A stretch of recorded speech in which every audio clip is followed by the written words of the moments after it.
The Lord of the Rings: The Hunt for Gollum was one of the biggest surprises for me when it became known last year.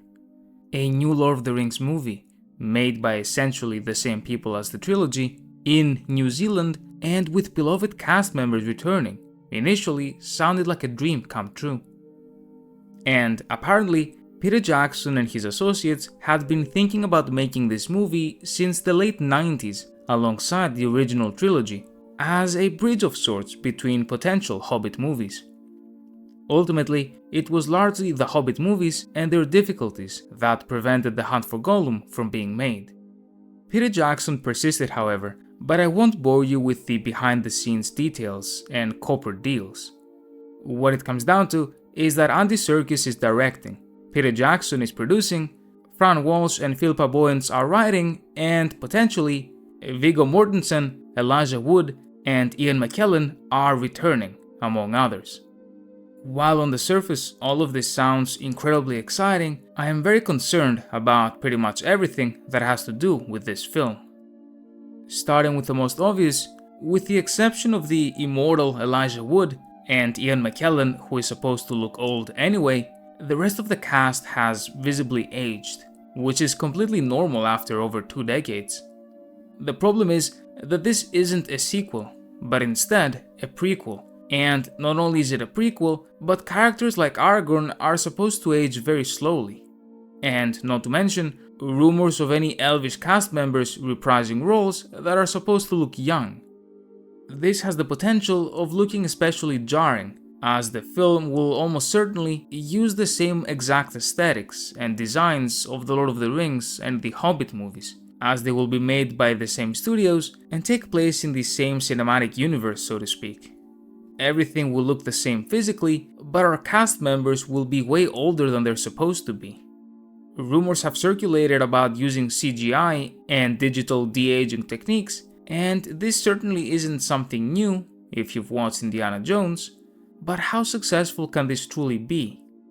De-aged Harrison Ford looked impressive to be sure, but I don't think we've successfully overcome the uncanny valley effect, and the facial mannerisms still feel off. Perhaps with the assistance of AI tools, this will be fixed, but I remain skeptical.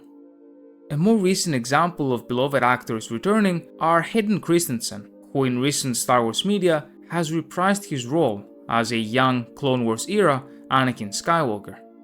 While I was incredibly happy to see him again, he obviously doesn't look like a Padawan or a young Jedi Knight anymore. For the limited time he's on screen, that's largely fine, but I doubt you can sell me that Anakin is a young adult for an entire feature film. Now, with the basic matter of visuals out of the way, the most important thing, in my opinion, is writing and direction. The Lord of the Rings movies had over 1,000 pages of source material to work with. Countless things were either removed or simplified to oblivion, and yet the movies were able to retain a lot of Tolkien's depth, as well as most of the basic plotlines. Nonetheless, the extended edition is over 12 hours long, and it still doesn't have Tom Bombadil or the Scouring of the Shire or a number of other things. Nonetheless, 3 large movies were enough to do quite a decent job of adapting The Lord of the Rings, a task that was deemed largely impossible before. Conversely, the Hobbit trilogy, which admittedly faced a lot more behind-the-scenes production issues, stretched about 300 pages of source material into almost 9 hours of film in the extended edition. Lord of the Rings, 12 hours for 1100 pages. The Hobbit, 9 hours for 300. Coincidentally, or rather not, the Hobbit trilogy was also reviewed the worst, and doesn't usually perform very well in comparison to The Lord of the Rings. This doesn't mean they're necessarily bad movies, or that you personally are supposed to dislike them, but it is an objective fact that they didn't have the large-scale appeal that the original trilogy had. In fact, a big point of contention and criticism was the amount of filler content, the things that the writing team added to reach a specific movie and length quota that, inevitably, did not have their source in J.R.R. Tolkien. New characters, love interests, entirely new scenes and plotlines. In my opinion, the Hobbit trilogy shined best when it stuck to the source material and when it actually performed the task of adapting J.R.R. Tolkien's writings. Where I'm obviously going with this is that The Hunt for Gollum has a few paragraphs of source material at best, and a very basic outline for a plot. As if that wasn't worrisome enough, there are also rumors that this Hunt for Gollum idea may actually be 2 movies and not just the one. Most information we have about the Hunt for Gollum from Tolkien himself comes from references to it in the Council of Elrond, The Shadow of the Past, and Appendix B. Essentially, Gandalf realizes that Bilbo had possessed the One Ring and begins to wonder how Gollum could have gotten his hands on such a thing. He eventually informs Aragorn and the Dunedain about his concerns, and Aragorn goes on the hunt for the creature alongside the Grey Wizard. "And I," said Aragorn, "counsel that we should hunt for Gollum, too late though it may seem. And since it seemed fit that Isildur's heir should labor to repair Isildur's fault, I went with Gandalf on the long and hopeless search." Then Gandalf told how they had explored the whole length of Wilderland, down even to the Mountains of Shadow and the fences of Mordor.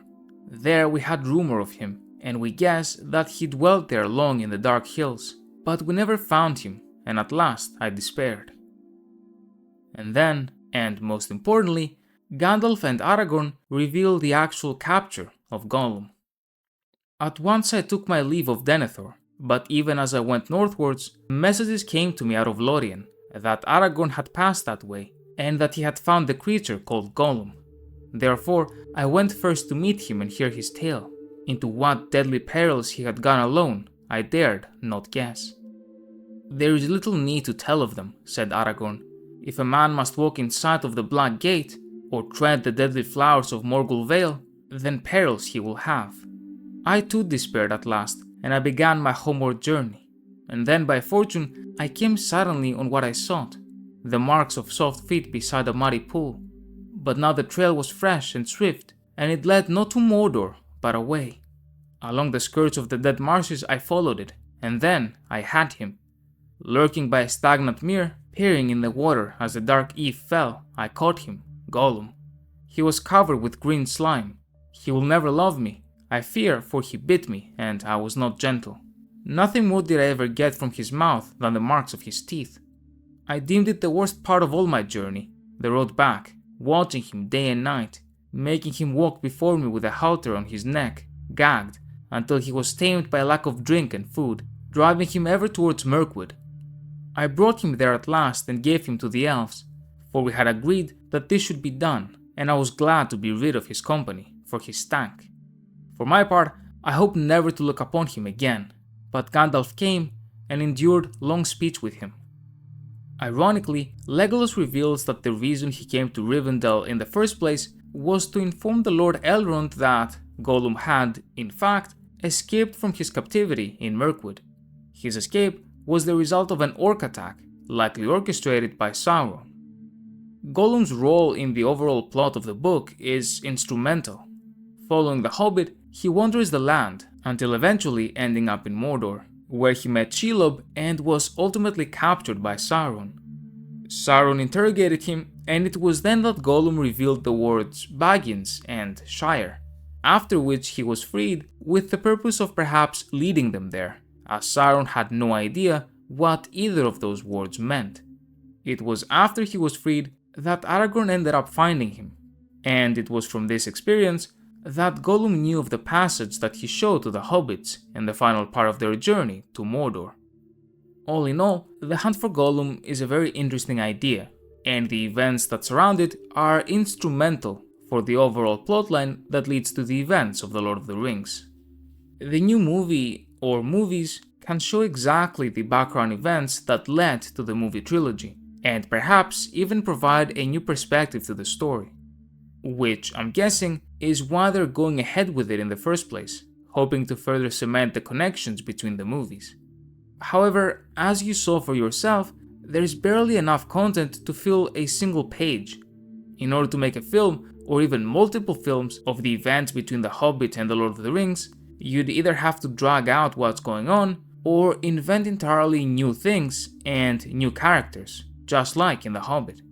And so, the already difficult job of adapting Middle-earth will be compounded by first de-aging the cast so that the movie doesn't look ridiculous, a famously difficult thing to get right, and then essentially writing a fanfiction based on real events. Both things can certainly be done with enough passion, smart decision making, and a decent budget. However, history has shown that adaptations can go very wrong very quickly, and that previous success doesn't guarantee future success. We have a number of good reasons to be worried, and I will certainly try to manage my expectations and await to be pleasantly surprised in the movie theater. A massive thank you to my channel members, and thank you very much for watching.